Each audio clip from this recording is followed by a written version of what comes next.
बिस्मिल्लाहिर्रहमानिर्रहीम।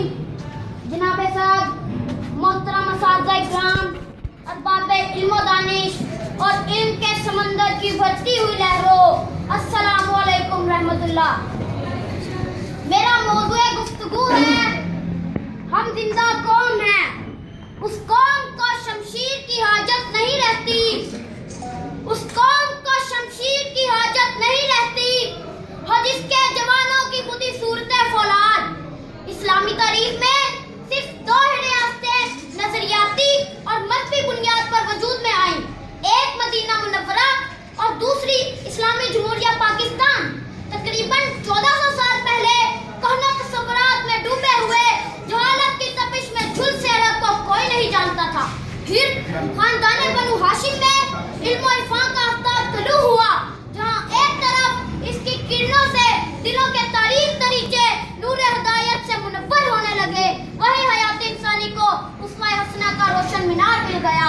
इंसानियत तहजीब व तमद्दुन में ढलकर उम्मत मुस्लिमा बनकर एक जिंदा कौम की सूरत में उभरी।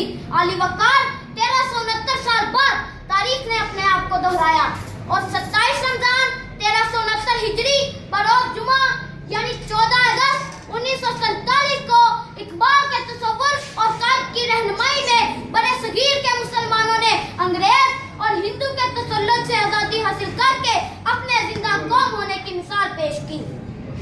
क़याम पाकिस्तान के इब्तदाई दौर में पाकिस्तानी कौम को जिंदगी के हर मैदान में मुश्किलात का सामना करना पड़ा। तालीम का फुकदान, फनी और तमीरी पसमानदगी, मुआशी बदहाली, अस्करी ताकत की अदम मौजूदगी, साइंस और टेक्नोलॉजी का ना होना और उस पर दुश्मन अनासर की रेशा-दवानियां, दहशतगर्दी, फाद, मुसाद, CIA और राह की साजिशें, 68 साल का सियासी बहरान और मुखलिस क़यादत का फुकदान भी इस कौम ने सहा है। लेकिन फिर भी इस कौम के हौसले पस्त नहीं हुए, क्योंकि हम एक जिंदा कौम हैं, हम एक जिंदा कौम हैं। इस कौम के ख़मीर को अल्लाह ने अजब इज्जाए तरकीबी से बनाया है। अपनी मिल्लत पर कयास अक़वाम मग़रिब से न कर, अपनी मिल्लत पर कयास अक़वाम मग़रिब से न कर, खास है तरकीब में कौम रसूल हाशमी। हमें दैट नेशन का ताना देने वालों, क्या तुमने चुगताई और सादगान के कैनवस पर उभरते हुए रंग नहीं देखे? क्या तुमने एथी का इंसानियत से हमदर्दी का बेलौस रिश्ता नहीं देखा?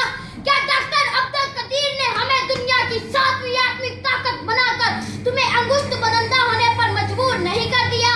हमें डेड नेशन कहने वालों, क्या तुमने 8 अक्टूबर 2005 की नागहानी आफत में हमारा इत्तेहाद और हमारा एहसास नहीं देखा?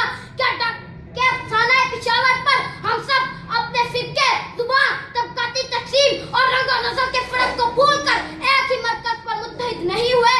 तो फिर सरे तस्लीम को हम कर लो, हम एक जिंदा कौम है, हम एक जिंदा कौम है। क्या क्रिकेट में अंग्रेजों के जबड़े से हमने वर्ल्ड कप नहीं छीना था? क्या हॉकी के मैदान में शहीनों ने कमाल नहीं किया था? क्या स्क्वैश के मैदान में दो खान भारी नहीं रहे थे? तो फिर मान लो हम एक जिंदा कौम है, हम एक जिंदा कौम है। निशान यही है जमाने में जिंदा कौमों का, निशान यही है जमाने में जिंदा कौमों का, कि सुबह शाम बदलती रहती हैं उनकी तकदीरें। जनाब